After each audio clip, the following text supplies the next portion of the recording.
You also kind of look like Cal Ripken Jr. You ever get that? Oh, my God. Cal Ripken gets Steve Wilkos. Really? I know that for a fact. You know, being 26 years in TV, this is probably the highlight of my career, talking to you. It's funny, when I was in the Marine Corps and I got out in 1989, and I was working as a bouncer in a club in Chicago, and Jose Canseco came in. And he goes, "You know who you look like?" And I said, "No." He goes, "Cal Ripken." And I said, "Really?" And then, like, I had to go look, and I was like, "Yeah, I guess there's a resemblance." And from that moment on, I started getting it all the time.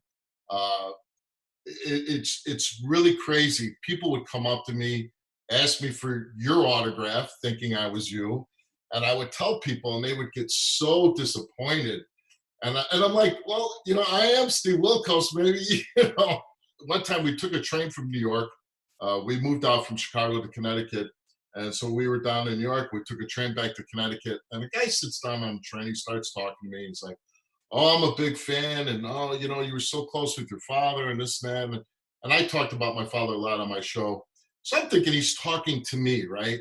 And so for 50 minutes from the ride from New York City to Connecticut, he's just, you know, we're talking. He's just going on and on what a fan is. As I'm exiting the train, he goes, "See you later, Cal." Yeah. You know, I have a similar experience. I mean, a number of times I've of course been. It seems like the airport happens a lot to me when I'm going through screening and all that kind of stuff.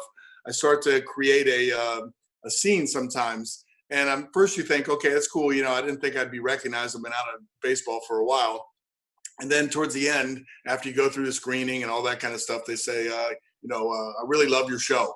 And I'm thinking, whoa, I don't have a show. So it happened with an air marshal too. When I was sitting in first class, I had a conversation probably within an hour.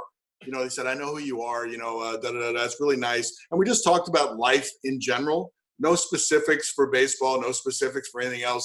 And again, right at the end, when I said goodbye to him, he said, "Yeah. I really love your show." And then I knew that he had no idea, and I just kept walking. Yeah, and like I said, I think you're getting the short end of that stick. I get the good end of the stick with being compared to a Hall of Famer. So it's always been fun for me.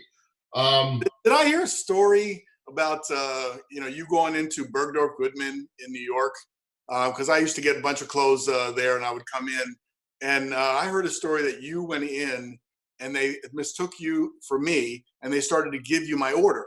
They started giving me all your clothes, and I said, "What?" I went to go buy a suit, and at the time I didn't have any money, and they started giving me all your clothes. They started piling up, and I said, "What are you doing?" They're like, "Oh, your order's ready, Mr. Ripken." And I was a cop at the time, and I said, "Well, you're lucky I'm an honest guy, because I could walk out of here with a lot of clothes." Yeah, and expensive clothes too. Yeah.